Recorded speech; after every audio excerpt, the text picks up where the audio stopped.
Davlatimiz rahbari tashabbusi bilan keyingi yillarda mamlakatimizda jismoniy tarbiya va sportga ko'rsatilayotgan amaliy yordam o'z natijasini ko'rsatmoqda.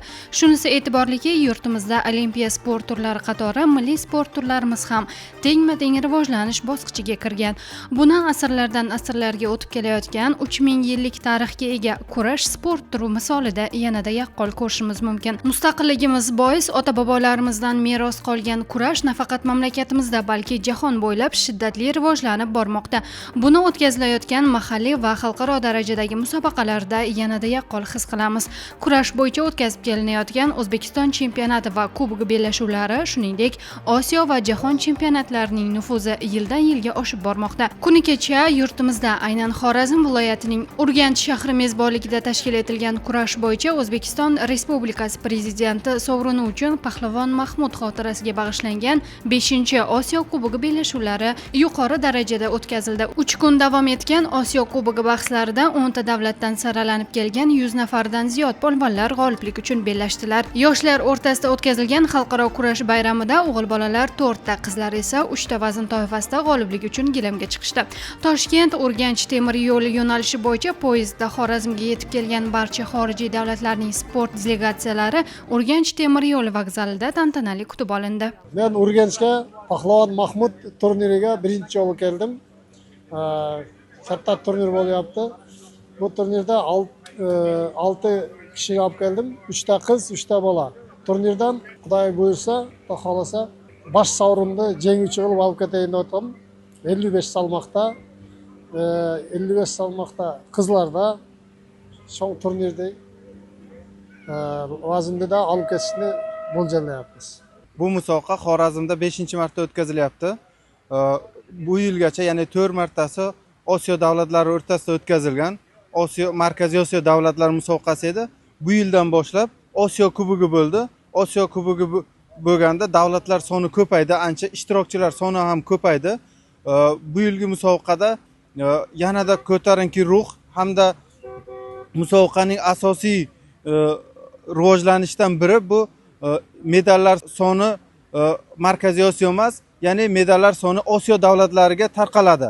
Bu yanada kurashimiz shu 2009-2010 yillarda tug'ilgan yoshlar o'rtasidagi kurashga bo'lgan qiziqishini undan-da orttiradi. O'ylaymanki, mana shu musobaqa yuqori saviyada o'tkaziladi va barcha sportchilarimiz o'z yurtlariga medallar va g'oliblik sovrinlari bilan qaytishadi. Kunning ikkinchi yarmida O'zbekiston Prezidenti sovrini uchun Pahlavon Mahmud xotirasiga bag'ishlangan Osiyo Kubogi munosabati bilan matbuot anjumani bo'lib o'tdi. Anjumanni O'zbekiston kurash federatsiyasi raisining o'rinbosari Uyg'un Umarov olib bordi. Tadbirda xalqaro kurash bayramiga tayyorgarlik ishlari bo'yicha axborot taqdim etildi. Shuningdek, matbuot anjumanida ommaviy axborot vositalari vakillarining qiziqtirgan savollariga javob berildi.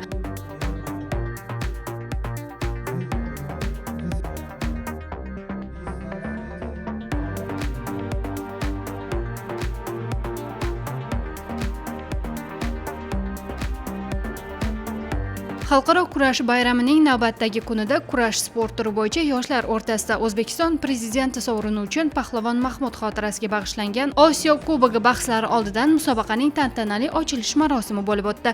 Tadbirda Xorazm viloyat hokimligi, viloyat prokuraturasi mas'ullari, shuningdek, O'zbekiston kurash federatsiyasi vakillari, ko'p sonli kurash muxlislari ishtirok etishdi. Tadbirning ochilish marosimida ishtirok etgan Xorazm viloyat hokimi Jo'rabek Rahimov so'z olib, yurtimizda kurash sportiga qaratilayotgan e'tibor tufayli uning xalqaro miqyosda tobora ommalashib borayotganini ta'kidlab, musobaqani rasman ochiq deb e'lon qildi va Osiyo chempionatining barcha ishtirokchi polvonlariga omad tiladi. Tantanali marosimda so'z olganlar bugungi kunda davlatimiz rahbari tomonidan jismoniy tarbiya va sport sohasini yanada rivojlantirish borasida amalga oshirilayotgan ishlarga yuqori baho berishdi. Shuningdek, milliy sport turimiz bo'lgan kurash nafaqat mamlakatimizda, balki xorijiy davlatlarda ham shiddatli rivojlanib borayotganini yana bir bor e'tirof etishdi. Shuningdek, Milliy gvardiya kursantlarining ko'rgazmali chiqishlari ham namoyish etildi.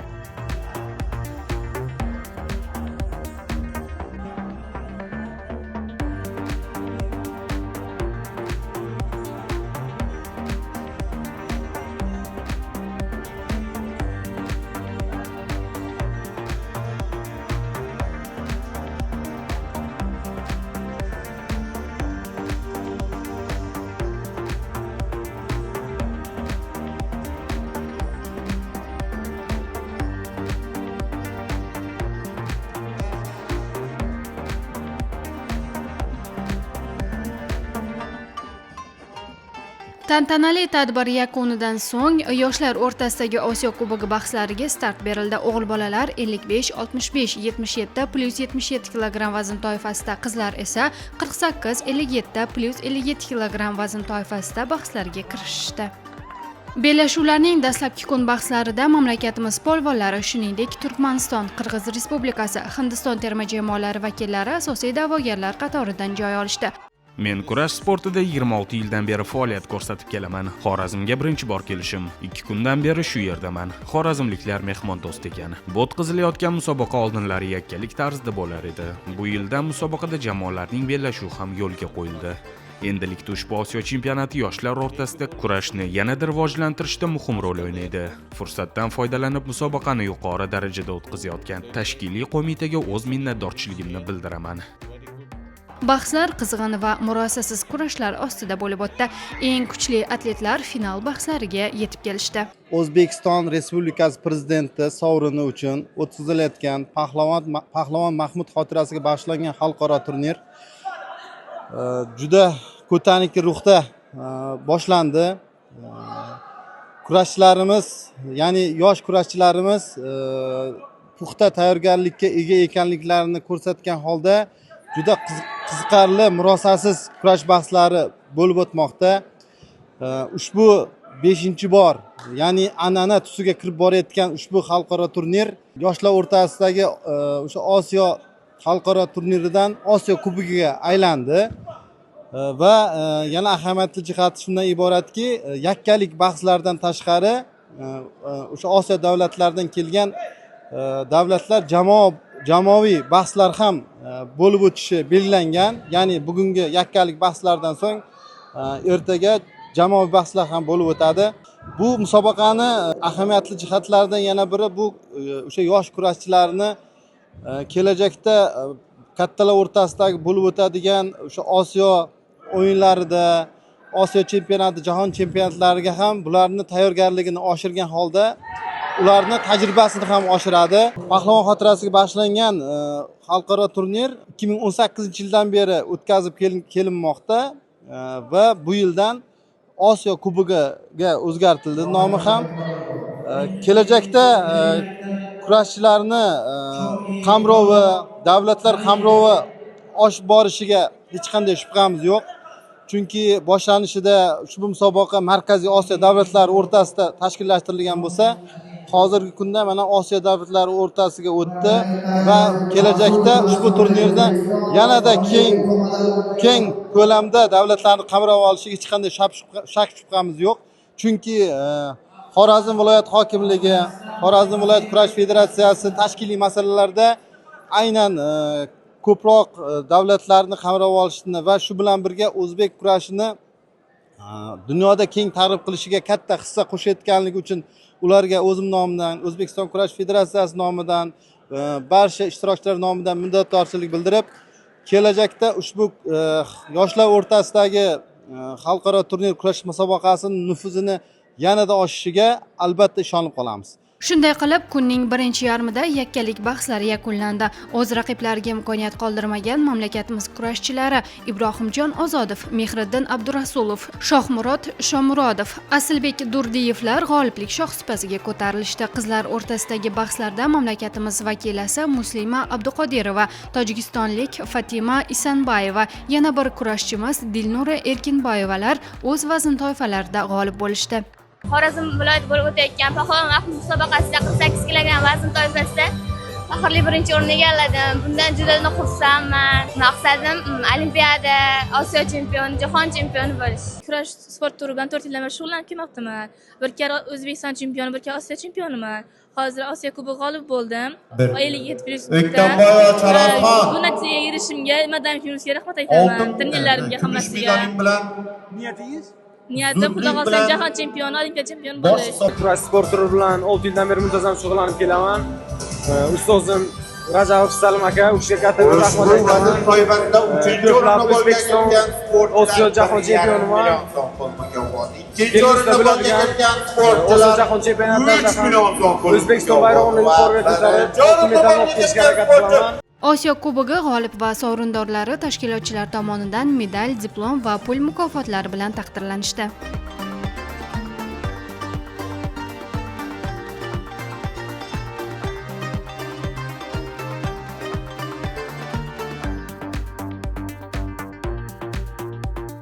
I feel really honored to be here. Men 5-Osiyo Kubogi bahslarida qatnashganimdan xursandman. Ushbu musobaqada 3-o'rinni egalladim.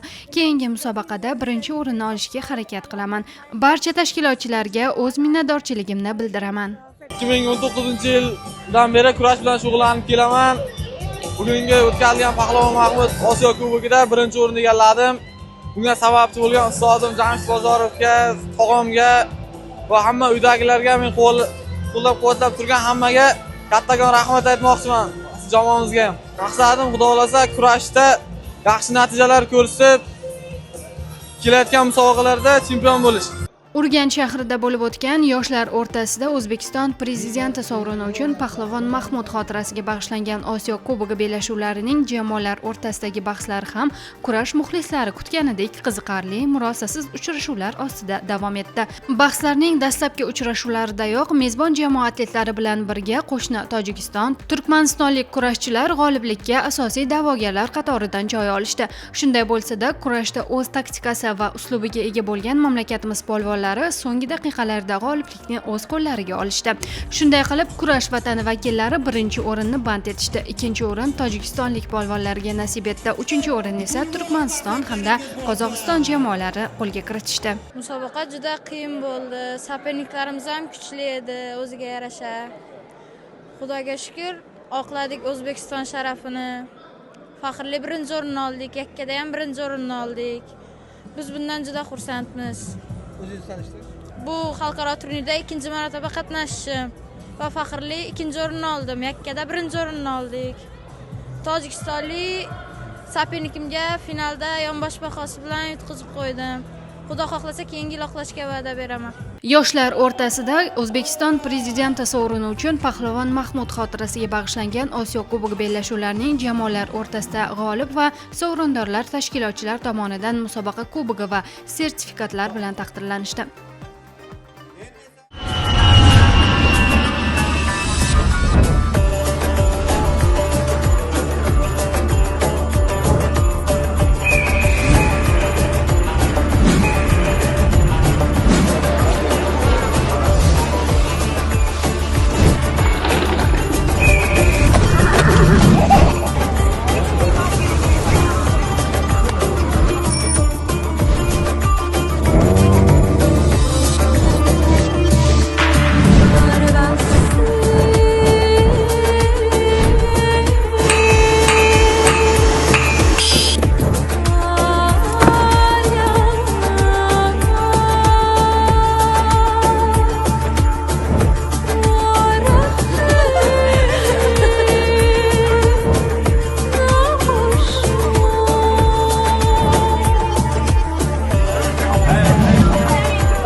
Pahlavon Mahmud xotirasiga bag'ishlangan kurash bo'yicha 5-Xalqaro Osiyo Kubogi doirasida kurashchi sportchilar, murabbiylar hamda musobaqa ishtirokchilari bellashuvlar yakunlangach qadimiy va ko'hna Xiva shahriga tashrif buyurishdi. Avvalambor Osiyo chempionatini yuqori saviyada o'tkazgan mezbonlarga rahmat aytaman. Bugun bizni qadimiy shahar bo'lgan Xiva shahriga olib kelishdi. Haqiqatdan takrorlanmas go'zal shahar ekan. Tarixiy obidalarni tomosha qilib hayratda qoldim. Asrlardan darak beruvchi tarixiy bino va inshootlar bevosita bizni o'ziga jalb qildi. Ta'riflashga so'z yo'q. Haqiqatdan Xiva tarixiy shahar ekan, barchamizda katta taassurot qoldirdi. Ushbu sayohatni uyushtirgan tashkilotchilarga rahmat aytaman. Tashrif davomida ular buyuk alloma Pahlavon Mahmud maqbarasini ziyorat qilib, Ichanqal'a majmuasi, tarixiy obidalar va muzeylar bilan yaqindan tanishdilar. Xivaning betakror me'moriy yodgorliklari, boy tarixi hamda milliy an'analari mehmonlarda unutilmas taassurot qoldirdi. O'zbekiston chempionati bo'ladimi, xalqaro turnirlar bo'ladimi, juda ham yuqori saviyada tashkil qilingan, o'tkazilib kelingan shu paytgacha Shulardan mana biriga o'zlaringiz ham hammamiz birgalikda guvoh bo'ldik. 2 kun davomida mana o'tkazilgan Pahlavon Mahmud xotirasiga bag'ishlangan O'zbekiston Respublikasi Prezidenti sovrini uchun 5-bor o'tkazilayotgan xalqaro turnir mana hozir Osiyo Kubogi maqomida o'tkazildi. Men o'ylaymanki, bu Osiyo Kubogi maqomida o'tkazilishi bir kurashchi, trener, murabbiy sifatida ayta olaman. Biz kurashchilarga ham, murabbiylarga ham juda ham katta bu motivatsiya beradi. Bundan tashqari musobaqaning yana ham nufuzi oshishida juda ham katta rol o'ynagan bir jihat bor. Osiyoning 10 ta davlatidan eng kuchli yosh polvonlar ishtirok etdi. 100 dan ortiq polvonlar ishtirok etdi. Murosasiz bellashuvlar, kurash jozibasi juda ham chiroyli. Musobaqani tashkiliy masalalarga ham juda ham yuqori saviyada tashkil qilingan. Mana shunday Osiyo Kubogi musobaqalar Xorazm viloyatida har doim bardavom bo'lsin. O'zbekiston Respublikamizning barcha hududlarida mana shunday xalqaro turnirlar, Osiyo kuboklari tashkil qilinishini bizlar murabbiy sifatida, kurashchilar sifatida xohlaymiz. Mana shunday Osiyo kubogi musobaqalariga o'zimiz shogirdlarimizni tayyorlab, yetkazib, mana biz Sirdaryodan qatnashgan bo'lsam, Sirdaryodan ham 7 nafar sportchilarimiz qatnashdi. Faxriy o'rinlarni qo'lga kiritdi albatta. Shuningdek, kurash sport turi bo'yicha ko'rgazmali chiqishlar tashkil etilib, xalqimizning ushbu milliy sport turiga bo'lgan yuksak qiziqishi mehmonlarda katta taassurot qoldirdi. Musobaqa yuqori darajada o'tkazildi, xalqaro standartlarga mos. Bu musobaqa oldin faqat Markaziy Osiyo davlatlari o'rtasida bo'lib o'tardi. Bu yildan boshlab Osiyo davlatlari kubogi bo'ldi. Bu musobaqada o'g'il bolalar 4 ta vazn toifasida, qiz bolalar 3 ta vazn toifasida kurash olib borishdi. Undan tashqari jamoaviy musobaqalar ham bo'ldi. Jamoaviy musobaqalarda O'zbekiston terma jamoasi 1-o'rin, Tojikiston terma jamoasi 2-o'rin, 3-o'rinda Turkmaniston va Qozog'iston terma jamoalari o'rin olishdi. Bugun biz musobaqada ishtirok etgan xalqaro sportchilarni, mehmonlarni Xivani qadimiy shahri bo'lgan Xiva shahrini Ichanqal'a tarixiy obidalarini ko'rsatish va yaqindan tanishtirish, o'zimizning boy madaniyatni targ'ib etish uchun ularni shu joyga olib kelib tanishtiryapmiz. Urganch shahrida yuqori saviyada o'tkazilgan O'zbekiston Respublikasi Prezidenti sovrini uchun Pahlavon Mahmud xotirasiga bag'ishlangan 5-Xalqaro Osiyo Kubogi barcha ishtirokchilar xotirasida bir umrga unutilmas va yorqin lahzalarga boy musobaqa sifatida muhrlanib qoldi.